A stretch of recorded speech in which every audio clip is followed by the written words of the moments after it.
nas guerras, nas lutas que eles passaram. Mas a gente olha e vê que esse homem um dia adoeceu. Se eu não me engano, tinha a idade mais ou menos dos 40 anos, né? Eu creio, que acho que é os 40 anos que ele tinha. Então ele adoeceu. E, segundo a palavra, é uma doença mesmo, né? Que, vamos dizer, como hoje o câncer não tem cura. Naquele momento, Isaías veio, deu a notícia e saiu. Mas uma coisa que me chama a atenção, que Deus nem por um momento tirou o olho daquele homem. Em todo momento Deus estava com ele ali. A gente olha lá quando ele estava na luta, quando ele estava no reino dele lá, quando ele estava fazendo as coisinhas retas aos olhos de Deus. Deus estava com ele. Nessa hora, quando ele recebeu a palavra que ele ia morrer, mesmo que Isaías saísse de perto dele, trazendo para a nossa vida, mesmo que o nosso amigo, mesmo que nossa família saia de perto, que a gente pense que está só, mas Deus, ele está conosco. Nem por um momento Deus nos deixa só. Então, quando eu vejo aqui, aí ele fala, a Bíblia vem falar que ele virou o rosto, né? E orou e pediu para Deus lembrar dos feitos dele. Lembra? Então nós hoje aqui, como foi falado, oração, como foi falado para clamar, né? Deus ouve as orações. Como está a nossa vida diante de Deus? Qual a doença que tem dentro de nós? Para que a gente possa ter esse respaldo com o Senhor, da gente estar provando o nosso joelho e crendo que Deus possa nos curar. Eu creio assim que talvez Ezequias, ele já ficou satisfeito quando ele recebeu a notícia da morte, porque ele foi orar, né? Deus, olha para mim para poder a alma dele para algum lugar. É assim que a gente fala, quando morre, bota a alma em algum lugar, para um bom lugar, né? Então eu creio assim. Mas quando ele diz assim, aí Deus, ele olhou para aquele homem, ouviu a oração. O que você quer dizer com isso, Tatiana? Porque quando você clama, Deus ouve. Todas as nossas respostas estão na oração. Hoje nós estamos vivendo um evangelho que o crente ele não jejua mais.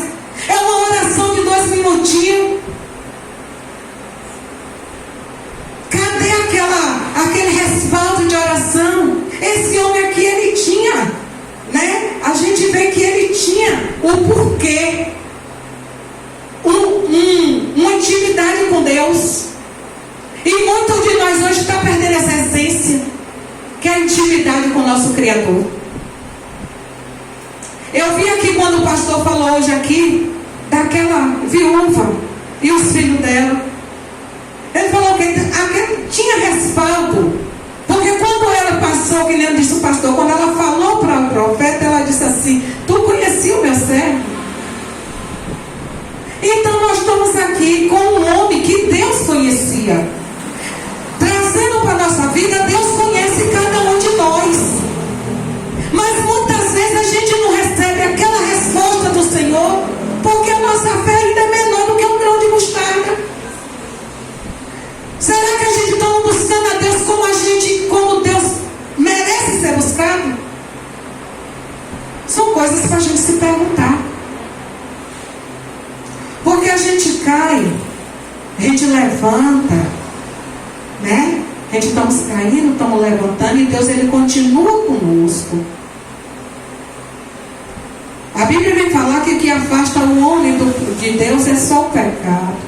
Mas Deus, ele diz: eu amo o pecador, mas abomina o pecado. Ele nos ama. Ele nos amou de uma tal maneira que ele mandou o filho dele para morrer uma morte de cruz por nós. Então o que é que eu vejo? Quando esse homem virou o rosto dele para a parede, que orou a Deus e pediu para Deus lembrar dele, Deus disse: volta, Isaías, volta que eu vou tem uma bênção para dar àquele homem. Ele disse: acrescentarei mais 15 anos. Então Deus está falando aqui. Deus está acrescentando. O que é que vocês estão pedindo a Deus que ainda não recebeu? Será que o nosso Deus está com as mãozinhas encolhidas para que não possa abençoar? Será que o ouvido do nosso Deus está gravado para que não possa ouvir as nossas orações e o nosso clamor? Pois Ele está aí. Ele continua o mesmo de ontem, de hoje eternamente. Foi falado aqui dos leprosos. A palavra, né? O que foi que limpou aquele homem? A palavra. O que é que nos limpa? A palavra. Então, se a gente quer ter uma vida, uma comunhão com o nosso Criador, nós temos que o quê? Fazer isso. Vamos buscar mais a palavra, vamos descer mais na casa do oleiro. Deus tem resposta para cada um de nós. Não existe nenhuma doença impossível que Deus não possa curar. Eu estava lendo ali em Reis, se eu não me engano, acho que é Reis 20, que é essa mesma passagem, que parece que pelo que eu vi, esse Ezequias, ele tinha chagas. Então era um homem bem doente. Mas será que o que Deus fez no passado não pode fazer hoje? Aleluia. Usa a tua fé. Jesus, ele perguntava aos servos dele: o que quer que eu te faça? E ele pergunta à igreja hoje: o que é que ele quer? O que é que Deus faça por vocês? Qual é a sua petição? O que é que está deixando você entristecido? A Bíblia vai falar que a gente, quando olha para o céu, para o monte do Senhor, é de lá que vem o nosso socorro. Ninguém espere nada um do outro. Porque eu, Tatiana, o pastor Ageu, ele não tem nada para te dar. O presbítero, o que é que temos para dar? Mas Deus tem. O pastor, ele nos ensina. Busque. Vamos buscar. E aí você vai ter a resposta de Deus. Glória a Deus. Glória a Deus. Tudo que esse homem fez foi chorar muitíssimo no pé do Senhor. Orou e chorou. O Senhor, ele colhe cada lágrima. O Senhor, ele ama um coração aquebrantado.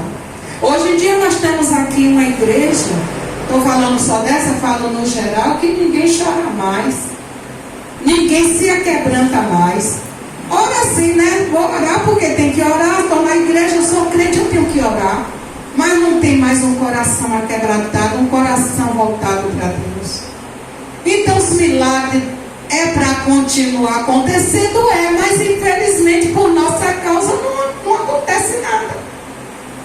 Porque a nossa fé está minúscula.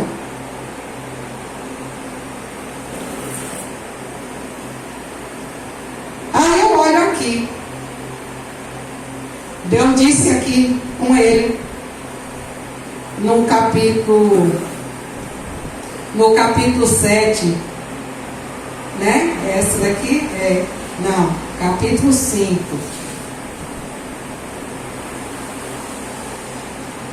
Que acrescentaria mais 15 anos. E o 6, que ele diz assim: livrar-te-ei da mão do rei da Assíria, e a esta cidade eu defenderei, né?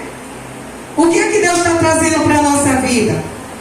Se o inimigo da nossa alma, se ele está nos, vamos dizer assim, perturbando, né? Que é o nosso vocabulário baianês, se está sendo tentado, Deus está te dizendo: olha, eis que eu estou aqui, sou eu que vou guardar a tua cidade, sou eu que vou guardar você de todas as investidas. Mas tem que andar com Deus, não é de qualquer jeito. Não é de qualquer jeito. Porque hoje em dia estamos assim, andando na presença de Deus. Aí é como diz, né? A gente bota uma saia lá embaixo, né? E eu sou cheia do Espírito Santo e a gente não vê nada acontecer. Pois é, minha irmã. A gente não vê o impactar mais. A gente não vê. E a gente precisa disso na nossa vida. A gente temos que voltar à essência. Quando a gente oramos, a gente fala o Deus de Abraão, Isaac e Jacó. Mas é o nosso Deus também. É o nosso Deus. Então hoje eu fiquei assim, quando eu peguei essa palavra lá, que eu disse assim, Senhor, uma palavra conhecida, mas desde a hora que eu cheguei aqui, Deus está falando de oração. Está falando de oração porque Deus está cobrando. Porque a igreja não está buscando. Cada um está voltado para si mesmo. Hoje eu vi aqui o Robson, ele dizer assim, vamos orar, a gente precisa de um abraço. A igreja não se abraça mais. Ninguém se importa com ninguém. Não estou falando só daqui de dentro, não. As vidas estão aí fora perecendo. E o que é que nós estamos fazendo? Como é que a gente pode dizer eu amo a Deus? Como é que a gente pode esperar a resposta de Deus? Se aqueles que estão lá fora, os pequeninos do Senhor, estão perecendo e a gente não está fazendo nada. Para que nós estamos na igreja? Só para nos salvar? A Bíblia diz, sabe quem ganha a alma? E a gente estamos fazendo o quê? Cada um de nós tem uma missão aqui nessa terra. E a missão que Deus trouxe para a gente é essa, a ide.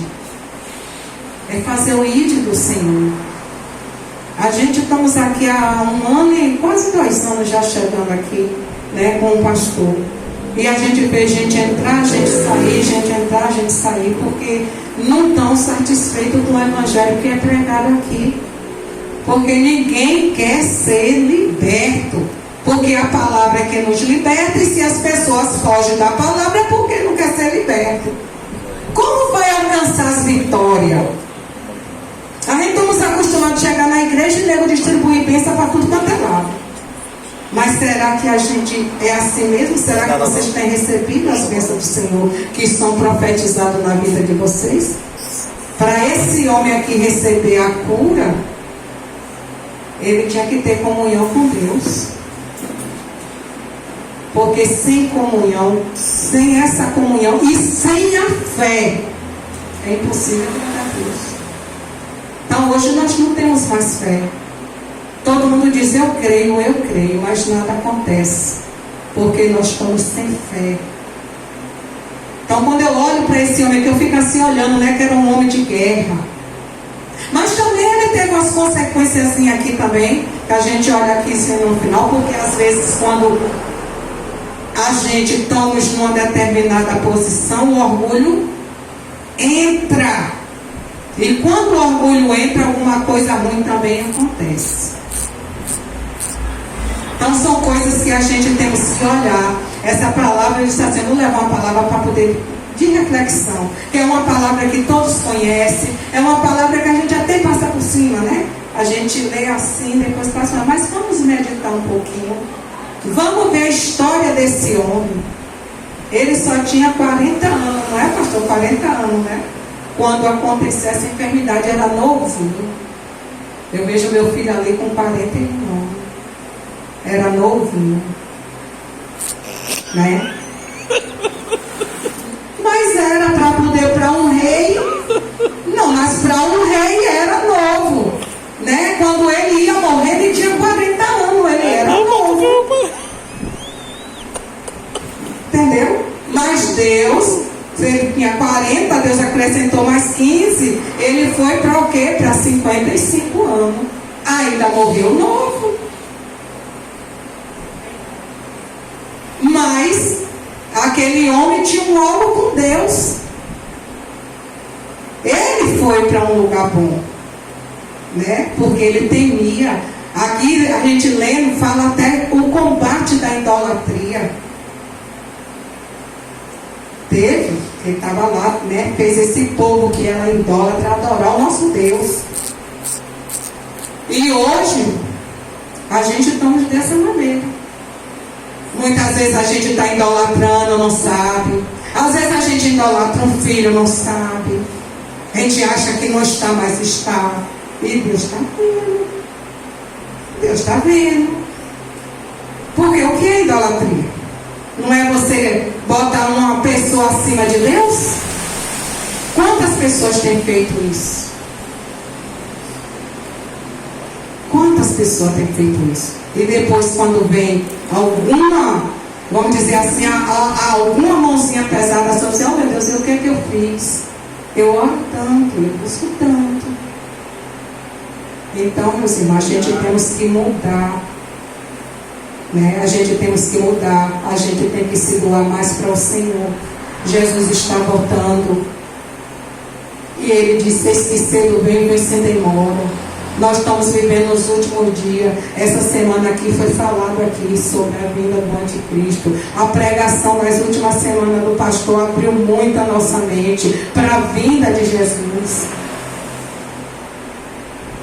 Apostasia, um dos sinais, como foi dito aqui, né? Estamos vivendo a apostasia. Nós já estamos vivendo esse tempo. O que é que nós estamos esperando mais? Aí eu faço a minha pergunta, a mesma coisa que Ramos falou. O que é que este mundo lá fora tem para nos oferecer? Por que é que nós queremos tanto mundo e não a Jesus? Por que que os crentes de hoje esfriam tanto, meu Deus do céu? Não é fiel até a morte, como diz em Apocalipse. Então, se aí está faltando a fé, está faltando oração, está faltando jejum, está faltando uma verdadeira entrega para o Senhor. E é isso que a gente temos que pensar. A gente temos que parar e refletir. O que é que a gente quer para a nossa vida? Será que a gente tem esse respaldozinho aqui de na hora da gente estar ali passando mal e orar assim, ô Senhor, lembra dos meus feitos? Será que a gente tem essa obra para poder Deus se orgulhar da gente? Então vamos refletir, vamos mudar, porque verdadeiramente o Senhor está voltando. E não é brincadeira e nem é palavra de crente. Jesus está voltando. Ele disse, será que encontrarei fé na terra ainda? Ele está vindo. Cadê a nossa fé? Por que é que as coisas estão assim? Então vamos procurar entrar pela porta, ficar na posição, buscar mais do Senhor, se entregar mais ao Senhor. Esquece as coisas lá fora, porque essa aí que tem aí fora para nós não serve. Nós fomos comprados e lavados pelo sangue do Cordeiro. Cada um que levantou a mão aqui para Jesus tem um dono. Então não deixa que o inimigo da nossa alma venha fazer peteca da gente. Nós temos um dono. E é isso aí que eu tenho para deixar para vocês nessa noite. Que cada um venha refletir, venha pegar o seu pedaçozinho, né? Leia mais um pouquinho. Vamos ter aquelas experiências com os nossos primórdios, porque o que está precisando é isso, é a gente voltar a ter experiência. A gente lê aqui que Jesus ele salva, que Jesus ele liberta, que Jesus ele cura, mas parece que é fácil a gente falar para os pessoal do que a gente absorver.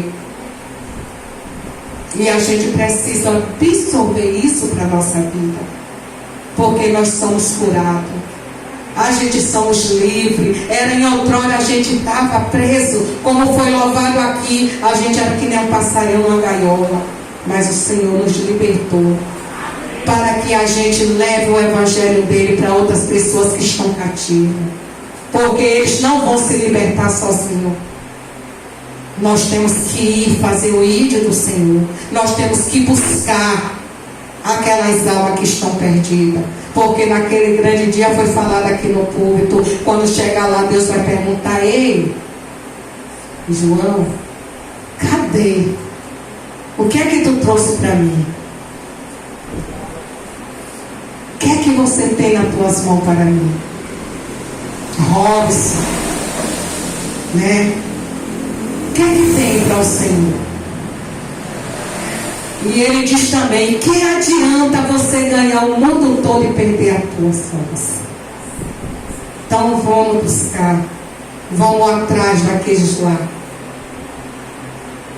Nós precisamos se levantar como obreiro na casa do Senhor, não pensando que a gente está fazendo para nós ou um favor para nossos irmãos, mas a gente fazer, a gente obedecer aquilo que Jesus mandou a gente fazer. Amém? E assim eu agradeço minha rica oportunidade.